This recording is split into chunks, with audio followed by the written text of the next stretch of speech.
자, 안녕하십니까. 시경 선생님입니다. 자, 수능 국어 3개월 만에 완성하는 단기 코스에 대해서 수강 가이드를 해드리도록 하겠습니다.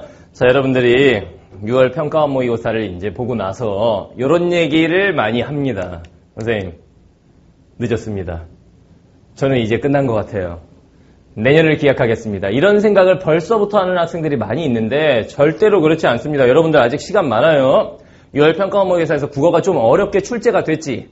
점수를 받아보고 애들이 아니 이게 뭐야 이렇게 돼버린 거야. 나는 올해 끝났구나. 절대로 지금 포기하면 안 됩니다. 여러분들 수능이라고 하는 거는 긴 장기 레이스이기 때문에 끝까지 희망을 갖고 버티는 놈, 그 놈이 이기게 돼 있는 거야. 알겠죠? 시험이 좀 어려웠다고 해서 준비가 좀 미흡했다고 해서 벌써부터 포기하면 큰일 납니다. 여러분들. 그럼 어떻게 생각을 해야 되느냐? 이렇게 생각해요. 아직 남은 시간이 많이 있기 때문에 아직 늦지 않았음. 지금부터 다시 시작하면 된다라는 마인드로 다시 달려들어야 된다. 그러면 여러분들 수능에서 의외의 좋은 성과가 나올 수도 있는 거란 말이야. 알겠죠? 절대로 평가원 모의고사 한번 보고 나서 나는 끝났어 이런 생각하면 절대로 안 되는 겁니다. 자, 여러분 우리가 이제 뭘 할 수 있느냐 남은 기간 동안에. 여러분들 생각 잘해야 돼. 남은 기간 동안에 뭘 할 수 있느냐. 그 얘기를 지금부터 선생님이 할 건데 잘 들으세요. 이것저것 막 다 할 수는 없어. 그죠?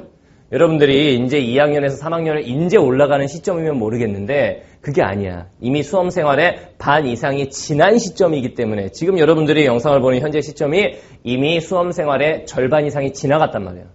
그렇기 때문에 여러분들이 이것도 하고 저것도 하고 저것도 하고 모든 것들을 다 할 수는 없단 말이죠. 진짜 수능 국어에 필요한 엑기스 그것만 해야 됩니다. 그거 딱 하고 시험장에 가는 거야. 사실 그것만 다 하기에도 시간이 충분하진 않단 말이죠. 알겠죠? 자, 그러면은 남은 기간 동안에 해야 되는 그 엑기스가 뭡니까? 그거에 대해서 얘기를 할게요. 자, 3개월만 시간 투자하면 됩니다. 딱 3개월 정도만 투자하면은 여러분들 최소한 할 건 다 하고 시험장에 갈 수 있는 거야. 무슨 말인지 알겠지? 자, 일단 이 3개월 완성 강의 같은 경우에는 이런 식으로 구성이 되어 있습니다. 일단 선생님 강좌 중에서 대표 강좌죠. 지문에서 답을 찾는 7법칙 강의 요게 들어가고 그 다음에 1등급 여기서 결정된다. 요 강의가 들어가요. 그 다음에 EBS 공부해야 되겠죠? EBS 압축 특강이 들어가고 플러스 여러분들 실전 연습해야 되니까 주 1회씩 EBS 연계 실전 모의고사까지 묶여 있어요. 선생님 이거를 3개월 만에 다 할 수 있습니까? 당연하지. 여러분들 국어 공부할 때 생각해봐. 일단 뭐부터 해야 돼? 개념 공부를 해야 되겠죠. 그 개념 공부에 대해서 이쪽에 선생님이 책임지고 이제 해줄 거야. 7법칙. 알겠죠? 그 다음에 두 번째.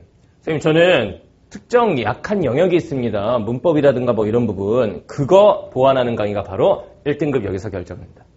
그 다음에 EBS 해야 되죠. 선생님 연계지문 나오던데요. 그렇지. 그래서 EBS 압축 특강 수업을 여기 구성에다 집어넣은 거고.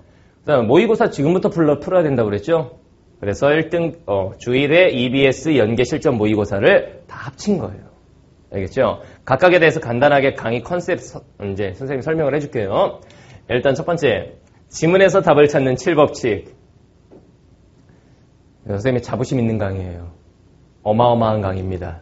일단 첫 번째, 인강 런칭 선생님이 이제 국어형에서 신기록 달성을 할 때 그 해에 이제 이 강의가 굉장히 학생들한테 거의 파란을 일으켰다 할 정도로 많은 호응을 불러일으켰던 강의야.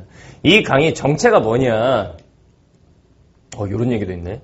7법칙이 작년에 어마어마하게 많은 학생들이 이제 선택을 해주면서 잘못 나온 거 아니에요. 2717%. 그 전년도에 비해서 약 27배 정도 성장했던 그런 강의입니다. 선생님의 대표 강의인데 여기에서 배우는 내용은 이거죠. 선생님이 항상 수업 시간에 많이 하는 말이 모든 문제의 답은 지문 속에 있다. 6월 평가원 모의고사가 좀 어려웠다고 하지만 그래도 지문 안에서 충분히 답의 근거를 찾아내겠다라고 달려든 학생과 자기 생각으로 푼 학생들은 결과가 완전히 차이가 났단 말이야. 지문에서 답의 근거를 찾아서 문제를 푸는 게 우리의 목적인데 어떻게 하면 지문에서 답의 근거를 찾습니까? 그걸 선생님이 법칙별로 딱 7가지 정리해서 딱 알려주는 강의야. 특히나 이번 평가원 모의고사 보면 알겠지만 막 영역과 형식을 다 파괴해서 출제를 하죠. 막. 비문학하고 문학을 섞어서 출제하고 고전문법과 현대문법을 섞어서 출제하고 이게 도대체 음악 지문인지 과학 지문인지 기술 지문인지도 헷갈리고 막 영역 파괴하죠. 이 강의도 그렇게 구성이 되어 있어요.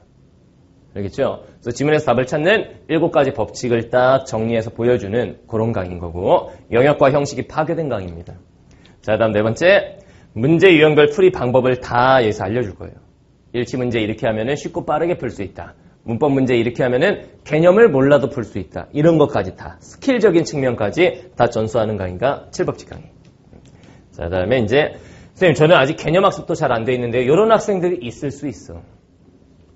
사실은 지금 시점이면 여러분들은 개념 학습은 끝났어야 돼.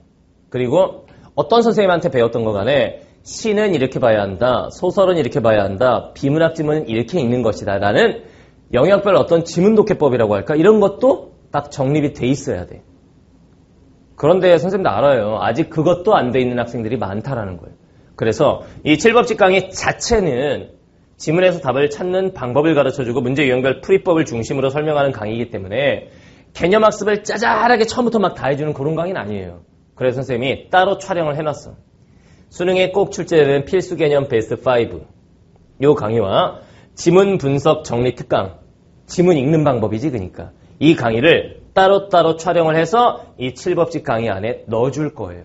누구를 위해서? 개념 학습이 안 돼 있는 학생들, 지문을 어떻게 봐야 할지도조차 잘 모르는 학생들을 위해서 이 강의를 따로따로 선생님이 여기다 넣어줄 거란 말이에요.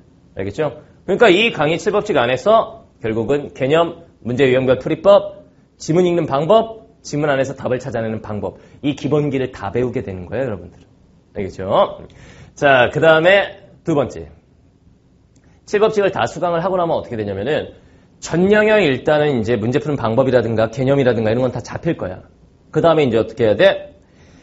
어려운 영역 있지. 평가 모의고사도 어디가 제일 어려웠어요? 문법. 그 다음에 고전문학. 그 다음에 비문학, 과학기술 지문. 이쪽이 제일 어렵잖아. 그쪽 지문 전용 강의입니다, 여기. 알겠죠? 1등급 여기서 결정된다는 강의는 일단은 인강에 이런 강의는 없어요. 보통 인강에 문학 강의, 비문학 강의, 문법 강의. 따로는 있어도 사실 여러분들이 비문학 수업에 있어도 나 비문학 인문하고 예술은 별로 들을 필요 없는데 이런 학생들 많을 수 있어. 난 비문학 과학 경제 지문만 했으면 좋겠는데 이런 생각할 수 있다고. 마찬가지야. 화법 작문 문법에서도 나 화작은 됐고 문법 나 약하다고 문법만 듣고 싶어 이런 학생들 많을 거야. 그죠? 일단 문학에서도 현대식 현대소설 쉽더만 뭐 고전문학이 어렵지 이런 학생들 많을 거야. 여러분들이 원하는 딱 그 부분만 묶은 강의입니다, 이게. 자, 그래서 1등급을 달성하기 위해서 들어야 되는 강의지, 현재 1등급인 학생들이 들으라고 만든 강의가 아니에요. 1등급을 맞으려면 이 부분을 반드시 잡아야 한다라는 컨셉의 강의인 거야. 현재 1등급 학생들을 위해서가 아니라. 무슨 말인지 알겠죠? 그러니까 현재 2등급, 3등급, 4등급, 5등급이라 할지라도 충분히 이해할 수 있는 강의입니다. 자, 다음 세 번째, 요거예요, 이 강의 컨셉이. 수능, 국어, 마의 3영역이 있죠. 그게 바로 여기죠. 문학 중에선 고전문학, 그 다음 비문학 중에선 경제지문이나 과학지문. 물론 평가원모의사에 경제지문이 출제되지 않았지만 수능에 나올 수 있습니다. 그럴 경우에 이게 킬러지문이 돼버린단 말이야. 그래서 경제지문, 과학지문, 물론 기술지문도 들어가 있어. 그리고 화작문 중에서는 문법. 문법 굉장히 어려웠죠. 6월 평가원 때도. 그런 문법, 심화. 그 정도 난이도를 풀 수 있는 실력을 갖춘 요 강의란 말이지. 알겠죠? 그러니까 여러분들이 일단 7법칙으로 전체적인 기본기 다 잡고 그 다음에 1등급 여기서 결정된다. 이쪽으로 오면 되는 거야. 그래서 여기까지 얼마나 걸립니까? 7법칙 7강이야. 7강. 7강. 하루에 한 강씩 들으면 일주일 끝. 그리고 1등급 여기서 결정된다가 14강에서 15강 정도. 그러니까 하루에 한 강씩 듣는다고 치면은 사실 여기까지 한 달도 안 걸리는 셈이죠. 알겠죠? 그 다음에 이제 여러분들이 또 뭘 해야 되냐면 EBS 공부해야 되겠지. EBS 압축 특강을 이제 또 이제 같이 패키지로 묶어놨는데, 여기 보면은, 일단 요거는 사실이니까, 이트스 홈페이지 선생님 페이지 안에도 적중 내역이 떠있죠. 적중 영상도 만들어놨고. 자, 2016학년도 작년 수능에 연계 지문은 100% 다 맞췄어요. 이게 자부심이 있는 건 뭐냐면, 모든 지문을 다 했다. EBS의 전 지문을 다 했다. 그럼 당연히 100% 적중이지. 근데 선생님은 그게 아니야. 수능에 출제될 가능성이 있는 지문들만을 선별해서 그 지문들을 자세히 공부하는 게 선생님 EBS 강의의 특징이야. EBS 강의에 두 가지 스타일이 있는 거 알죠? 전 지문을 다 하는 강의가 있고 수능에 출제될 어떤 지문들을 뽑아서 선별하는 강의들이 있는데 선생님 같은 경우에는 수능에 출제될 가능성이 높은 지문들을 선별해서 그 지문들을 자세히 다뤄요. 출제될 가능성이 없는 지문인데도 EBS에 실려 있다는 이유만으로 막 자세히 설명하고 그런 수업은 하지 않는단 말이에요. 알겠죠? 그래서 이거 그 다음에 6월 평가원도 마찬가지죠. 선생님 적중 내역이 이제 떠 있을 텐데 6월 평가원 연계지문 전부 다 선생님 수업 시간에 다뤘던 지문이에요. 애들은 이런 얘기 합니다. 선생님 전 지문을 다 해주는 게 아니면 선생님이 안 해준 거에서 나오면 어떡합니까? 그런 지문이 없다는 얘기입니다. 선생님 이제 가르치는 사람의 눈에서 봤을 때는 이 지문은 출제 가능성이 높다. 이런 지문들이 있어요.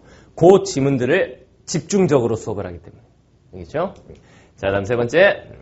EBS 지문으로 공부를 하되 문제를 변형 문제를 통해서 연계 지문을 공부를 합니다.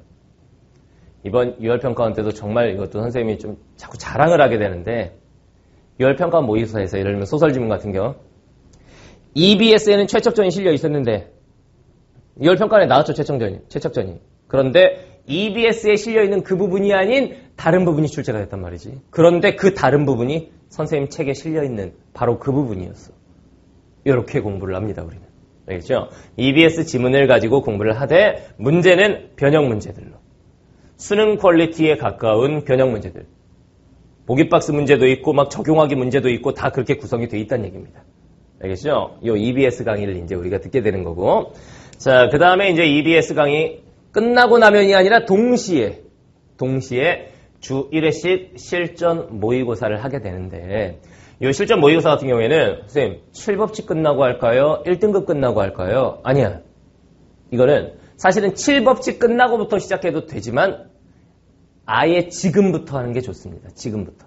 알겠죠? 선생님 강의를 들어야겠다고 생각하는 순간부터 주 1회씩 일제히 실전 모의고사 문제를 풀고 해설 강의를 듣고 이렇게 하는 건데 자 일단 요 강의 같은 경우에는 이제 개강하자마자 많은 학생들이 모의고사에 대한 갈증이 있었던 거지. 그래서 이제 많은 학생들이 이제 현재 수업을 같이 듣고 있고 그 다음에 수능하고 똑같은 유형입니다. 문제 유형이 똑같단 말이지. 그리고 동일한 난이도 역시 수능하고 굉장히 유사하게 맞췄어요. 무슨 말인지 알겠죠? 우리가 이제 동형 모의고사라고 하는데 수능하고 형태나 난이도가 굉장히 유사한 형태의 풀 모의고사. 뭔 소리냐? 뭐 한 20문제짜리 미니 모의고사 이런 형태가 아니라 45문제짜리. 문제 개수 똑같이 맞췄어. 화법 5문제, 작문 5문제, 문법 5문제, 그 다음에 뭐 비문학 몇 문제, 문학 몇 문제 이런 식으로 해서 똑같이 문제 개수까지 다 맞췄어요. 알겠죠? 요걸로 이제 일주일에 하나씩 제공을 해줄 거고. 자, 그 다음에 전지문, 전문항이 다 EBS가 연계된 문항들이야. EBS 연계, 물론 변형 문제들이겠지. 알겠죠? 그러니까 EBS가 연계된 모의고사를 일주일에 한 번씩 3개월 동안 주 1회 곱하기 3개월 동하면은 4, 3, 12, 12회를 풀 수 있게 되는 거지. 알겠죠? 그러니까 여러분들이 이 정도 공부를 하고 시험장에 가면 된다는 얘기입니다. 자, 다시 한번 정리해 줄게요. 여러분들 일단 수강 순서는 이렇게 하면 됩니다. 첫 번째 7법칙을 먼저 듣는데 이 안에 개념 강의도 들어있으니까 개념이 부족한 학생들은 요거 듣고 그 다음에 또 지문 읽는 방법 지문 분석 특강도 들어있으니까 이걸 잘 모르는 학생들은 요것도 듣고 알겠죠? 요게 먼저입니다. 그러니까 일단은 개념이 안 잡혀있으면 개념 듣고 그 다음 지문 분석 특강 듣고 그 다음 본 강의인 7법칙으로 넘어오면 되고 선생님 저는 개념이나 지문 분석 정도는 어느 정도 할 줄 압니다. 그 사람들은 막바로 7법칙 본 강의를 들으면 되겠어요. 알겠죠? 그 다음에 이제 들어야 되는 게 여러분들이 1등급 여기서 결정된다. 요 강의를 통해서 이제 취약 영역을 쫙 보면 된다는 얘기죠. 알겠죠? 그 다음에 이제 어떻게 되는 거야? EBS 압축 특강을 듣는데 EBS 압축은 물론 두 가지겠죠. 수특, 수완, 수능 특강, 수능 완성. 요게 이제 묶여 있는데 이거 플러스 모의고사인 겁니다. 이거 다 하고 나서 마지막에 파이널 때 모의고사가 아니라 플러스 주 1회 모의고사 이렇게 가는 거예요. 알겠죠? 가이드를 줄게요. 자, 7법칙이 7강입니다. 일주일에 하나씩 들으면은 일주일. 그 다음에 1등급 결정, 요게 이제 15강 내외입니다. 그 다음에 EBS 압축 특강이, 수능 특강이 15강. 수능 완성이 15강 정도. 그렇게 되면은 다 합쳐도 사실 강의 자체는 45, 한 50강 정도? 하루에 하나씩 들으면 2달이면 끝나는 거죠. 이틀에 하나씩 들어도 3개월 정도면 다 들을 수 있단 말이지. 알겠죠? 이렇게 진행이 되고, 그 다음에 이제 모의고사 같은 경우에 언제부터 한다? 강의 수강하는 순간부터 시작한다. 또는, 선생님, 저는 모의고사 지금 풀긴 좀 무섭습니다. 이런 학생들은. 이게 동시에 가는 게 좋지만, 7법칙이 끝나고, 그 다음부터 이제 시작한다. 이렇게 가도 되는 거고. 무슨 말인지 알겠죠? 선생님이 지금 말한 이 순서대로 강의를 잘 활용하면, 남은 시간은 많지 않지만, 할 건 해야 된다고 했습니다. 준비되지 않은 상태에서 시험장에 가면 그건 진짜 안 되겠지.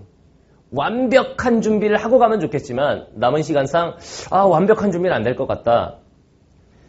이게 사실은 완벽한 준비에 가깝습니다. 알겠죠? 그러니까 여러분들 남은 시간 포기하지 말고 선생님이 지금 제시해준 방법대로 끝까지 노력해서 시험장에 가도록 하세요. 그러면은 분명히 좋은 결과 있을 겁니다. 그래서 선생님이 약속할 수 있어요. 알겠죠? 그러면 선생님 OT는 이 정도로 하고 자 강의에서 봅시다.